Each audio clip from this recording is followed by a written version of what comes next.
Good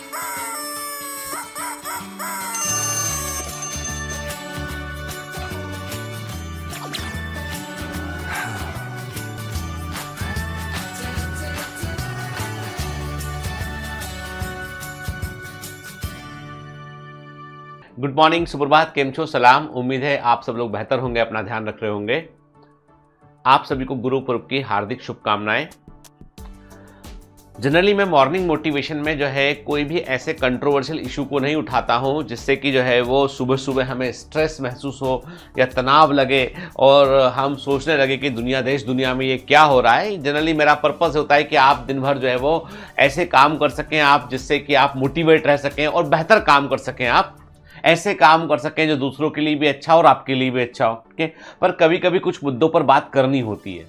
जैसे कि मैं आपसे आज बात करूंगा, क्या कोई भी स्टेट की बॉन्ड पॉलिसी डॉक्टर्स को जो है वो जबरदस्ती सर्व करने के लिए मजबूर कर सकती है? क्या बॉन्ड पॉलिसी किसी राज्य के अंदर यदि है, जैसे हरियाणा का विवाद चल रहा है आजकल कि हरियाणा में स्टूडेंट जो है प्रोटेस्ट कर रहे हैं बॉन्ड पॉलिसी को लेकर और उनके ऊपर पुलिस कार्रवाई की गई, उनको जो है वाटर कैनन से का इस्तेमाल किया गया, उनको वहां से हटाया गया, शांतिपूर्वक धरना देने को जो है वो गवर्नमेंट ने परमिट नहीं किया। तो आज हम एक बड़े इंपॉर्टेंट इशू पर बात करेंगे। वो इशू ये है, क्या बॉन्ड पॉलिसी अच्छी है कि बुरी है? क्या डॉक्टर्स को जो है गांव तक पहुंचाने के लिए सरकार को बॉन्ड पॉलिसी का इस्तेमाल करना चाहिए या कोई और तरीका हो सकता है? क्या पीसफुल प्रोटेस्ट करने का राइट डॉक्टर्स के पास है या नहीं है, इस पर भी हम बात करेंगे।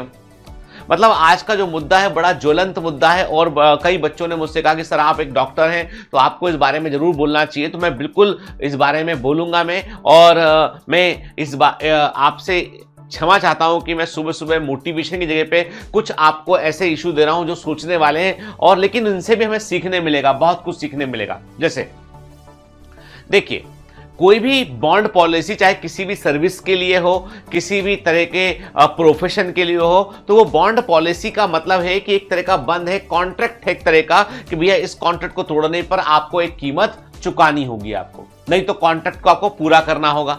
ठीक है ना। हम लोग भी कई बार कई लोगों से कांटेक्ट करते हैं, बॉन्ड साइन कराते हैं, एम्प्लॉइज कई जो है टेक्निकल एम्प्लॉय जो नए नए ज्वाइन करते हैं उनको पूरा टेक्नोलॉजी सिखाते हैं अपना, तो वहां पर भी बॉन्ड होते हैं, कॉन्ट्रैक्ट होते हैं और तमाम लीगल चीजें वहां पे इन्वॉल्व रहती हैं। लेकिन क्या डॉक्टर्स के लिए जो बच्चे पढ़ रहे हैं, मेधावी छात्र जो पढ़कर सिलेक्ट होकर वहां पहुंचे हैं, उनके लिए जो है वो बॉन्ड पॉलिसी कितना सही है, इस पर हम आज बात कर रहे हैं।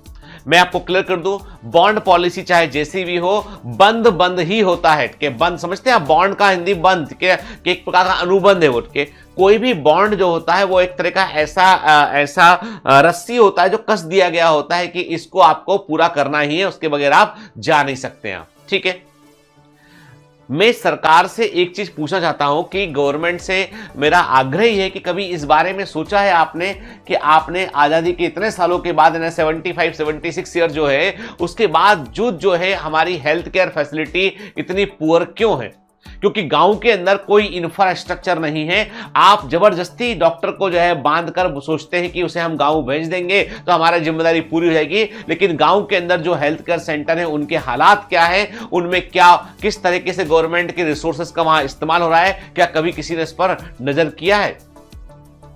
किस तरह की फैसिलिटी आप किस तरह का जो है वो आप इन्वायरमेंट हेल्थ केयर सेक्टर को प्रोवाइड कर रहे हैं, ये आपने कभी सोचा ही नहीं है। सरकार को लगता है कि उनके पास पैसा है, उन्होंने लोगों से टैक्स कलेक्ट किया है, पैसा, उस पैसे को उन्हें इस्तेमाल करना है, अब सारे लोग उनके अंदर में काम करेंगे। पर सच्चाई तो यह है कि हर बच्चा जो आज के समय में डॉक्टर बन रहा है ना, वो पैशनेट है, वो कुछ बेहतर करना चाहता है, वो लोगों का इलाज करना चाहता है, वो गांव के अंदर भी सर्व करना चाहता है, लेकिन आप इक्वल अपॉर्चुनिटी नहीं देंगे। आप गांव के अंदर इंफ्रास्ट्रक्चर इतना पुअर रखेंगे कि एक डॉक्टर के भरोसे सब कुछ चल रहा होगा और कोई भी यदि ऊंच नीच होने पर आप हाथ खड़े कर देंगे, डॉक्टर के पास में कोई ऑप्शन नहीं बचेगा, डॉक्टर के ऊपर लोग चढ़ जाएंगे गांव के अंदर, तो अब बताओ कैसे काम चलेगा? एक डॉक्टर पे कितना सारा लोड है पेशेंट का, ये भी नहीं देखते आपको सिर्फ दिखाई पड़ता है कि खूब सारे डॉक्टर बनाओ और उनको बॉन्ड में डाल दो और उनको जबरदस्ती गांव में भेज दो और वहां पे अपनी जिम्मेदारी पूरी, जब वोट मांगने जाएंगे तो बोल देंगे डॉक्टर भैया था तुम्हारे पास हमने। पर एक डॉक्टर को भेजने भर से काम नहीं होता है, आपको इंफ्रास्ट्रक्चर पर बहुत ज़्यादा काम करना पड़ेगा। सरकारों को चाहिए कि वो अपने मूलभूत इंफ्रास्ट्रक्चर को, प्राइमरी हेल्थ केयर सेंटर है, कम्युनिटी हेल्थ केयर सेंटर है के, और छोटे छोटे जो क्लिनिक्स के पॉइंट हैं वहां पर फैसिलिटीज को और इंप्रूव करे वो के, यानी हर 4-5 गांव के बीच में एक अच्छा प्राइमरी हेल्थ केयर सेंटर हो जहां पे सारी फैसिलिटीज हो और जिला अस्पताल जो है एकदम वेल इक्विप्ड हो, अपनी कैपेसिटी से ऊपर चल रहे होते हैं जिला अस्पताल, और डॉक्टर जो है वहां पर कम होते हैं। कमी तो जिला अस्पताल में भी है, कमी तो हर जगह पे है डॉक्टर्स की, लेकिन इसका खामियाजा केवल डॉक्टर्स क्यों भुगते हैं? क्या सरकारी अधिकारी जो बजट को एलोकेट करते हैं, जो वहां से पैसा आता है, उसका सही इस्तेमाल होने देते हैं? कितने लोग सिस्टम के अंदर ऐसे हैं जो बिल्कुल ऑनेस्टली काम कर रहे हैं कि एंड यूजर तक, अंतिम व्यक्ति तक जो है वो सुविधा पहुंच पाए? क्या सबका दोषी डॉक्टर है? सच्चाई तो यह है कि मेडिकल प्रोफेशन में को आपको लगता है कि डॉक्टर्स बनाकर मैं क्लियर कर दूं कि डॉक्टर जो बच्चा बनता है वो खुद के अपने दम पर, खुद की अपनी मेहनत पर बनता है, जो है मेरिट में आता है, अच्छी रैंक से आता है, अच्छे नंबर लेके आता है, तब मेडिकल कॉलेज जाके वो पढ़ता है। और आप वैसे में ये कि आप हायर एजुकेशन को अफोर्डेबल बनाने की बजाय आप उसके पैरों में बॉन्ड की बेड़ी बांध रहे हैं ताकि वो भाग ना सके। वो यदि कोई डॉक्टर जो है वो सर्व ना करके आगे पढ़ाई करता है, पीजी करता है, सुपर स्पेशलिटी करता है और प्रैक्टिस करता है, तो क्या बुरा है? देश में अच्छे डॉक्टर क्या नहीं चाहिए आपको? अब कई लोग बोलेंगे सर फिर गांव के अंदर की डॉक्टर्स की पूर्ति कैसे होगी? मैं कहता हूं ना कि आप शहर के अंदर यदि एक डॉक्टर की सैलरी ₹1,00,000 है तो गांव के अंदर डॉक्टर की सैलरी ₹1.5 लाख कर दीजिए, ₹1.25 लाख कर दीजिए। गांव जाने का इंसेंटिव दीजिए आदमी को। Doctor will get incentive if he is working in the remote area. उसके पास पर्याप्त स्टाफ होना चाहिए, बेहतर मेडिकल फैसिलिटीज वहां पर अवेलेबल होना चाहिए, तो क्यों नहीं जाएगा? आप उसको रहने के लिए एक बेहतर आवास प्रयास कीजिए, रहने का रेसिडेंस दीजिए उसको, आप डॉक्टर को, क्यों नहीं जाएगा व्यक्ति? हर व्यक्ति जॉब करना चाहता है, यानी जो भी डिग्री ले रहा है वो कुछ ना कुछ कहीं ना कहीं तो काम करेगा। वो जब व्यक्ति प्राइवेट काम करेगा तो सरकार के साथ काम करने में तो उसको और प्राइड महसूस होता है और बेहतर लगता है, क्यों नहीं करेगा?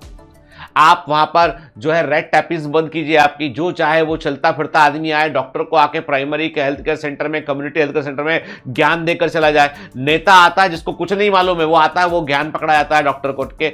जो अधिकारी आता है जिसका कोई बैकग्राउंड बीए का बैकग्राउंड रहा है, वो एमबीबीएस वाले एमडी डॉक्टर को जो है ज्ञान की पुड़िया पकड़ा जाता है कि ऐसा करो डॉक्टर साहब, वैसा करो, ये दवा दे दिया करो।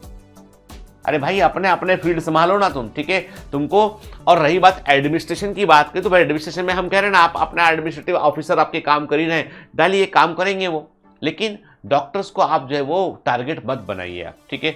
और जो बच्चे मेडिकल कॉलेज में रोहतक के अंदर प्रोटेस्ट कर रहे थे, उन बच्चों पर जिस प्रकार पुलिस ने व्यवहार किया वो बिल्कुल ठीक नहीं है। पुलिस को क्षमा मांगना चाहिए, सरकार को क्षमा मांगना चाहिए कि ये नहीं है, क्योंकि डॉक्टर से आप ऐसा व्यवहार करेंगे और आप चाहते हैं कि जबरदस्ती आप उनसे जनसेवा करवा लें, आप चाहते हैं कि जबरदस्ती वो लोग जो है वो लोगों का कल्याण करने लगे, वो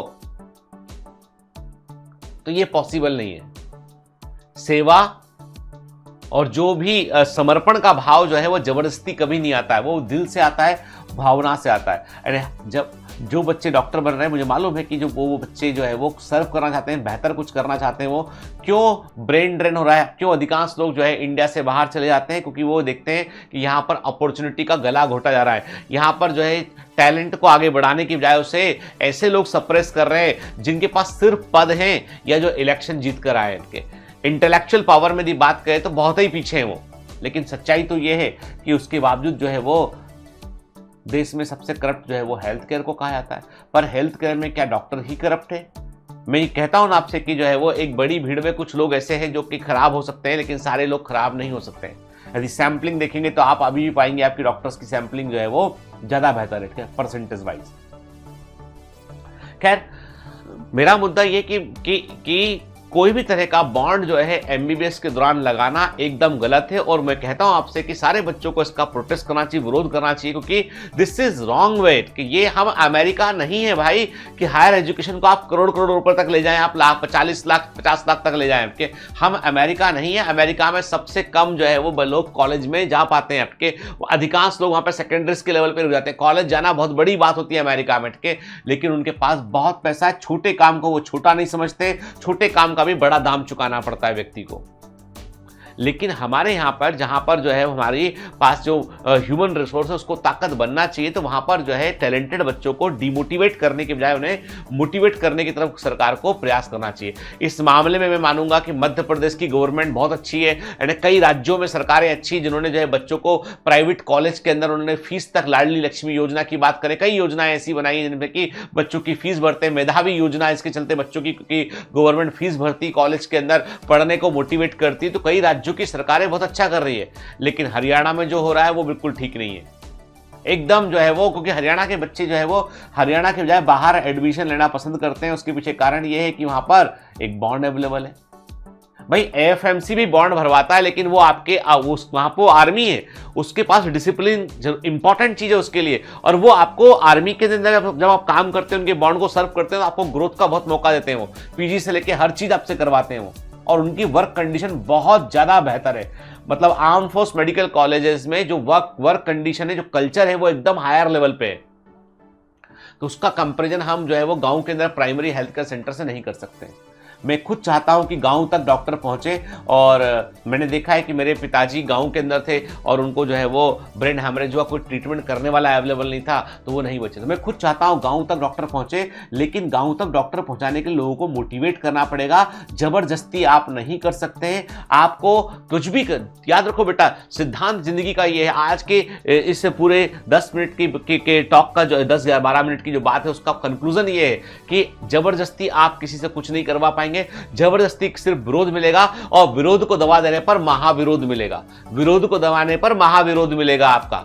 आप सत्ता के नशे में चूर हो सकते हैं आज, लेकिन सत्ता बदलती है और दिन सबको देखने पड़ते हैं, वक्त सबका बदलता है, याद रखना, ठीक है। तो मुद्दा सिर्फ इतना सा है कि आपको लोगों को प्रोत्साहित करना पड़ेगा। आपको हतोत्साहित नहीं करना है, प्रोत्साहित करना है। ऐसी कंडीशंस क्रिएट करनी है कि लोग गांवों में जाकर जो है वो काम करना पसंद करें, प्राइड से गांव जाएं और बताएं वो कि मेडल मिले उन्हें कि हम 3 साल गांव में सर्व करके आए, सरकार ने हमको जो है वो ये इतने लाख रुपए दिए, मेडल दिया, हमको ऐसी फैसिलिटी थी। तो आपको डॉक्टर्स को जो है वो वैसा डेकोरम क्रिएट करना पड़ेगा, तो डॉक्टर गांव जरूर जाएंगे। बताइएगा जरूर कि आप लोग मेरे इस विचार पर क्या सोचते हैं, कमेंट में जरूर लिखिएगा। चलिए मिलते हैं कल फिर से। All the best, bye bye.